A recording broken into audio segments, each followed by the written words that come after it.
وصحبه أجمعين وعلى من اتبعهم بإحسان إلى يوم الدين. أما بعد، فإن أصدق الحديث كتاب الله، وخير الهدي هدي محمد صلى الله عليه وسلم، وشر الأمور محدثاتها، وكل محدثة بدعة، وكل بدعة ضلالة، وكل ضلالة في النار. فأعوذ بالله من الشيطان الرجيم. بسم الله الرحمن الرحيم. يا أيها الناس اتقوا ربكم الذي خلقكم من نفس واحدة وخلق منها زوجها وبث منهما رجالا كثيرا ونساء واتقوا الله الذي تساءلون به والأرحام إن الله كان عليكم رقيبا. يا أيها الذين آمنوا اتقوا الله حق تقاته ولا تموتن إلا وأنتم مسلمون. يا أيها الذين آمنوا اتقوا الله وقولوا قولا سديدا يصلح لكم أعمالكم ويغفر لكم ذنوبكم، ومن يطع الله ورسوله فقد فاز فوزا عظيما. وقال تعالى في موضع آخر: قل إن الموت الذي تفرون منه فإنه ملاقيكم ثم تردون إلى عالم الغيب والشهادة فينبئكم بما كنتم تعملون.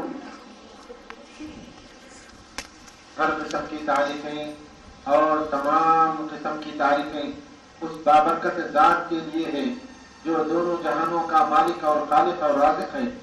پھر تمام انبیاء پر اور رسول اللہ صلی اللہ علیہ وسلم پر درود اور سلام ہو. عزیز حضرات، جیسا کہ آپ جانتے ہیں، اس سے پہلے کی جمعہ بلکہ اس سے پہلے کی جمعہ میں ہم نے ایک سلسلہ شروع کیا تھا موت کے بارے میں. موت کی سختیاں، موت کے بعد آنے والے مراحل، یعنی موت کے بعد آنے والے مراحل، خوفناک ڈراؤنے منظر اور کیسے کیسے پیش آنے والے واقعات ایسے ہیں، یعنی حالات کیسے ہیں. اس مختصر سی زندگی گزارنے کے بعد ہم کو کیسے کیسے حالات پیش آنے والے ہیں اور ہم کو اس کے لیے کیا کرنا ہے اور کیا تیاری کرنا ہے اس دنیا کی زندگی میں، یہ ساری چیزیں بتانے کے لیے ہم نے موت کا سلسلہ شروع کیا تھا.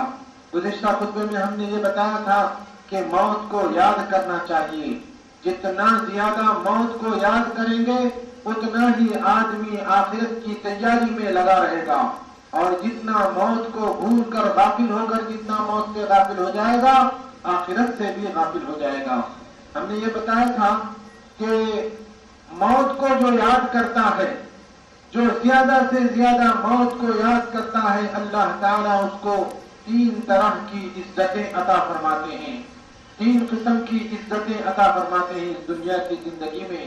سب سے پہلی عزت تو اللہ تعالیٰ وہ یہ دیتے ہیں کہ اس کو جلدی سے توبہ کی توفیق ہو جاتی ہے، گناہوں سے توبہ کی توفیق مل جاتی ہے، اور اللہ تعالیٰ اس کو ہدایت دیتے ہیں، اور اللہ تعالیٰ اس کو یہ ہدایت دیتے ہیں کہ اور اس کی یہ سوچ بن جاتی ہے کہ مجھ کو اب نکلنا ہے، مجھ کو یہاں سے جانا ہے، اور میں اپنے گناہوں کی توبہ کر لوں اور اللہ سے معافی مانگ لوں اور اللہ سے استغفار کر لوں. اس کی توفیق اس کو بہت جلدی مل جاتی ہے.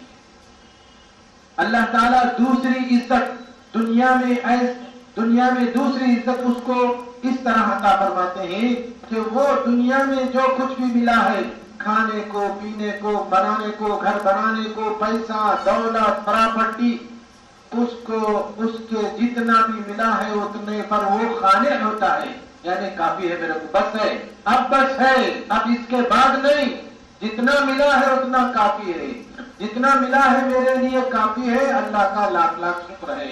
یعنی اس کو ہوکر نہیں لگتا ہے، یعنی اس کو ہرس نہیں ہوتی ہے، لالچ ختم ہو جاتی ہے. بس بھائی جتنا ملا ہے اللہ تعالیٰ کا لاکھ لاکھ شکر ہے. اس کو قناعت کی، اس کے دل کو اللہ تعالیٰ قناعت کی کیفیت سے نوازتے ہیں.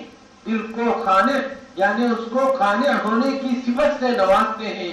یہ اپنے آپ کو یعنی دنیا میں زیادہ سے زیادہ جینا، زیادہ سے زیادہ کھانا پینا، پراپرٹی بنانا، دولت بنانا، اس کی ہرس اس کو نہیں ہوتی ہے. یہ دوسری قسم کی عزت. تیسری قسم کی عزت اس کو یہ ہوتی ہے کہ عبادتوں میں اس کو لذت آنے لگتی ہے، عبادتوں میں اس کو چین سکون ملنا شروع ہو جاتا ہے. عبادت میں نماز پڑھا، ذکر کیا، ذکر کر رہا ہے، نماز پڑھ رہا ہے، نماز 5 وقت کی نماز پڑھ رہا ہے، تو ایک قسم کی عجیب لذت، کیفیت، اس میں کیفیتیں آ جاتی ہیں نماز میں کیفیتیں، وہ اللہ تعالیٰ کے قریب ہو رہا ہے، اللہ تعالیٰ سے مناجات کر رہا ہے، اللہ تعالیٰ کو دیکھ رہا ہے، یعنی جیسے کہ کہا وَاعْبُدُوا اللَّهَ كَأَنَّكَ تَرَاهُ، یعنی تم اللہ کی ایسی عبادت کرو گویا کہ تم اللہ کو دیکھ رہے ہو۔ ایسی کیفیت اس کے دل میں پیدا ہونے لگتی ہے۔ یہ 3 قسم کی کیفیتیں اللہ تعالیٰ اس کو کیفیتوں سے نوازتے ہیں۔ اور جو شخص موت کو یاد نہیں کرتا ہے، موت سے غافل ہے اور اپنی موت سے غافل ہے، حالانکہ دن رات آس پاس مرنے والوں کو دیکھ رہا ہے، پھر بھی موت سے غافل ہے، اپنی موت سے غافل ہے، اللہ تعالیٰ اس کو اس دنیا کی زندگی میں 3 طرح سے ذلیل کرتے ہیں، 3 طرح سے وہ بے عزت ہو جاتا ہے، 3 طرح سے ذلیل ہو جاتا ہے۔ سب سے پہلا، اللہ تعالیٰ اس کو اپنے گناہوں کی توبہ کی توفیق نہیں ملتی، گناہوں سے توبہ کی توفیق اس کو نہیں ملتی ہے۔ گناہوں پر گناہ کرتے جاتا یہاں تک کہ اس کا دل ڈیٹ ہو جاتا ہے، سخت ہو جاتا ہے، پتھر دل ہو جاتا ہے، اس کو احساس ہی نہیں ہوتا، اس کو شعور ہی نہیں ہوتا ہے، اس کو معلوم ہی نہیں ہوتا ہے کہ میں یہ گناہ کر رہا ہوں، اس کو کیفیت ہی معلوم نہیں ہوتی ہے کہ یہ میں گناہ کر رہا ہوں، تو اللہ تعالیٰ اس کو توبہ کی توفیق نہیں دیتے ہیں، نہیں دے کر اس کو دنیا کی زندگی میں ذلیل کرتے ہیں، دنیا کی زندگی میں ذلیل ہو جاتا ہے۔ دوسری طرح کی ذلت اللہ تعالیٰ اس کو یہ دیتے ہیں کہ اس کو حرص اور لالچ میں مبتلا ہو جاتا ہے، اور اس کو حرص اور لالچ ہوکا لگ جاتا ہے، زیادہ سے زیادہ بنانا، زیادہ سے زیادہ پراپرٹی، مال، پیسہ اور دولت، گھر ہمارا زیادہ سے زیادہ جائیداد، زیادہ سے زیادہ پراپرٹیاں بنانے کے پیچھے لگ جاتا ہے۔ ظاہر بات ہے، جو دنیا زیادہ سے زیادہ کمانے لگتا ہے، پراپرٹی زیادہ سے زیادہ بنانے لگتا ہے، تو ظاہر بات ہے اللہ کی یاد سے غافل ہو جاتا ہے، اللہ کی یاد سے غافل ہو جاتا ہے۔ اور جب اللہ کی یاد سے غافل ہو جاتا ہے تو اس کو حرص اور طمع، لالچ میں پڑ جاتا ہے کہ اور ہونا حد مزید، اور ہونا ابھی ہونا یہ چاہیے، تو خواہشات اس کی لمبی ہو جاتی ہے، اس کی خواہشات کی لسٹ لمبی ہو جاتی ہے اور اس کے پیچھے پڑ جاتا ہے، اور ظاہر بات ہے جب اس کے پیچھے پڑ جاتا ہے تو توبہ کی بھی توفیق اس کو نصیب نہیں ہوتی ہے۔ تیسری چیز اس کو یہ ہوتی ہے کہ عبادتوں میں اس کو سستی ہو جاتی ہے، عبادتوں میں لذت نہیں ملتی ہے، اس کو عبادتوں میں چین نہیں آتا ہے، عبادتوں میں سکون نہیں آتا ہے۔ نماز ایسا پڑھتا جیسا کوے کی ٹھونگ، اب بھی رکوع کرا، اب بھی سجدے میں 2 منٹ 3 منٹ میں 4 رکعت کی نماز ختم ہو گئی، مسجد سے باہر نکلا، اور زیادہ سے زیادہ جب مسجد میں آتا ہے تو ایسا بے چینی کا بندہ اطمینان اس کو مسجدوں میں نہیں لگتا ہے، اللہ کے گھر میں اس کو چین سکون نہیں آتا ہے، اللہ کی نماز میں اس کو چین سکون نہیں پڑتا ہے، اور نماز میں دل اس کا نہیں لگتا ہے، نماز میں بے دلی، سستی کی کیفیت پیدا ہونے لگتی ہے۔ تو اس طرح سے 3 قسم کی ذلتیں اس کو ذلت سے اللہ تعالیٰ اس کو مبتلا کر دیتے ہیں۔ تو بہرحال ابھی میں نے جو آیت پڑھی ہے کہ جس میں اللہ تعالیٰ فرماتے ہیں قُلْ إِنَّ الْمَوْتَ الَّذِي تَفِرُّونَ مِنْهُ، آپ کہہ دیجئے وہ موت جس سے تم بھاگتے ہو، تَفِرُّونَ مِنْهُ فَإِنَّهُ مُلَاقِيكُمْ، جس موت سے تم بھاگتے ہو وہ موت تم کو آ کر رہے گی، اس موت کا پنجہ تم کو پکڑ کر رہے گا، تم کہیں اس موت سے بھاگ نہیں سکتے، وہ پنجہ تمہارا پیچھا کرتا رہے گا، اس کا پیچھا تم چھڑا نہیں سکتے۔ تَفِرُّونَ مِنْهُ فَإِنَّهُ مُلَاقِيكُمْ ثُمَّ تُرَدُّونَ، پھر کیا ہوگا؟ موت آنے کے بعد تم اپنے رب کے پاس لے جائے جاؤ گے، رب کے بارگاہ میں تم کو پہنچا دیا جائے گا۔ تَفِرُّونَ مِنْهُ فَإِنَّهُ مُلَاقِيكُمْ ثُمَّ تُرَدُّونَ إِلَى عَالِمِ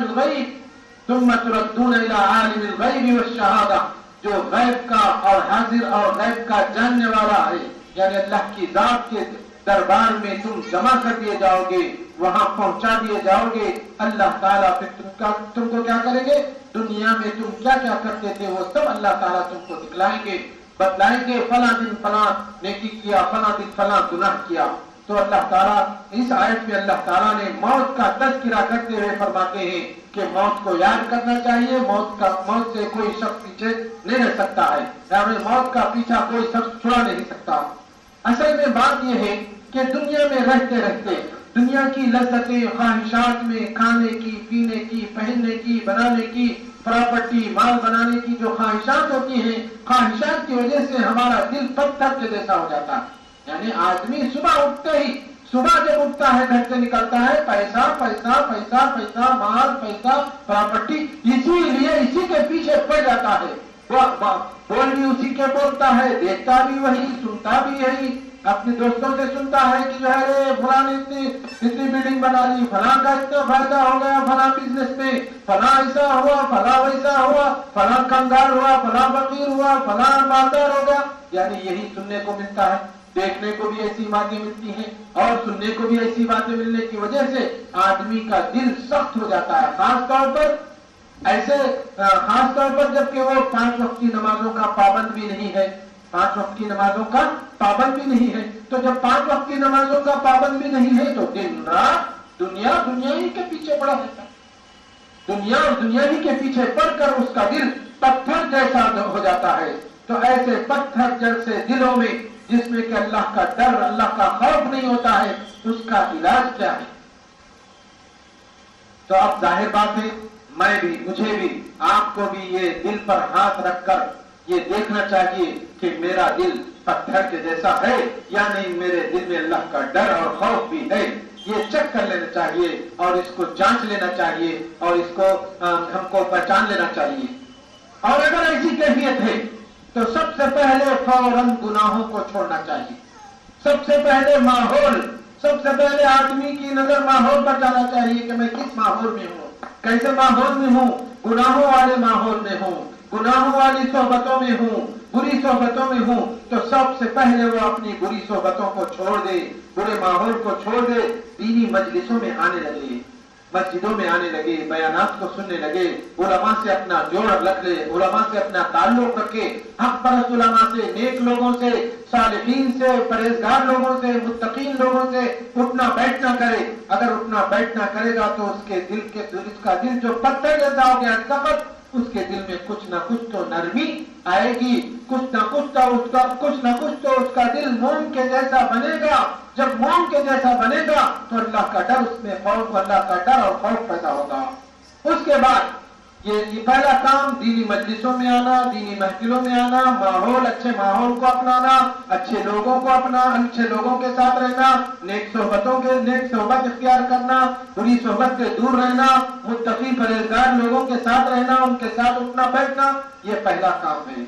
دوسرا کام جس کا دل پتھر کے جیسا ہو جاتا ہے, اس کا علاج میں بتا رہا ہوں. دوسرا کام یہ ہے کہ موت کو یاد کرے. اب موت کو کیسے یاد کر سکتا ہے؟ موت کو یاد کرنے کے لیے سب سے پہلے بہت ساری چیزیں ہیں. موت کو یاد کرنے کے لیے آس پاس میں, قریبوں میں, رشتہ داروں میں, دوست احباب میں جس کی موت ہو فوراً اس کے پاس پہنچے, اس کے قریب جائے, اس کی سکرات کی حالت کو اس کے پاس بیٹھ جائے, کیسے اس کی سکرات کی کیفیت ہے یہ دیکھے دونوں آنکھوں سے. دیکھنے کے بعد اس کا دل نرم ہو جائے گا. موت کی سختیاں, موت جس وقت روح نکل رہی ہوتی ہے اس کیفیت کو دیکھے اپنی آنکھوں سے, دیکھنے اور اس کو یعنی مردے کو نہلائے, مردے کو کفنائے, مردے کو کفن پہنائے, مردے کو نہلائے, مردے کے پاس بیٹھے, قبروں پر جائے, قبرستان کی زیارت کرے, قبروں پر جائے. تو اس طرح سے جانے سے اس کے دل میں نرمی پیدا ہوگی. مردے کو غسل دینے سے, کیونکہ بعض اوقات ایسا ہوتا ہے غسل دینے والا نہیں ہوتا ہے تو خود ہی تیار ہو جائے. ہر مومن کو یہ جاننا چاہیے کہ مردے کو کس طرح سے غسل دیا جاتا ہے, کس طرح سے کفن پہنایا جاتا ہے. ہر مومن کو یہ جاننا چاہیے کفن کس طرح سے پہنا جاتا ہے, غسل کس طرح سے دیا جاتا ہے, پھر آخر میں قبر میں کس طرح سے اتارا جاتا ہے اور قبر کس طرح سے کھودی جاتی ہے. یہ سارے ہر مومن کو جاننا ضروری ہے. اس طرح سے کفن پہنائے, نماز جنازہ پڑھے, تدفین کو آنکھوں سے لوگوں کی یعنی مردوں کی تدفین کو اپنی آنکھوں سے دیکھے. جب دیکھے گا تو اس کے دل میں نرمی پیدا ہوگی.